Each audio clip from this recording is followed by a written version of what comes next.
Ցախավելի գաղտնիքը։ Մի թագավոր է լինում, ծերանում է եւ որոշում է իր թագավորությունը տալ իր 12 որդիների մեկին։ Նա մտածում է, թե ում տա եւ մի հանելուկ է մտածում,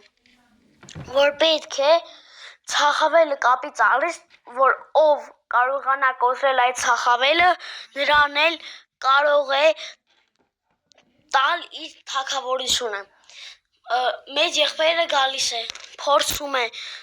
կոտրել, բայց չի կարողանում։ Մյուսներն էլ են գալիս, բայց ոչ մեկը չի կարողանում։ Գալիս է ամենափոքր եղբայրը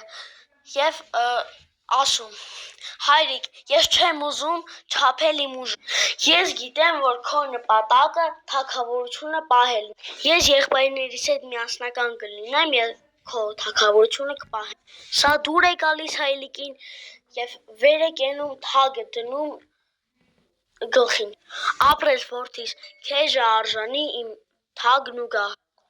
Գրկում է որդուն ճակատից համբուրում։ Մյուս եղբայրներին ասում է. «Դուք չնախանձեք ձեր եղբոր փառքին։ Եթե իր հետ սիրով մնաք, ավելի ուժ կստանաք, իսկ եթե զակվեք,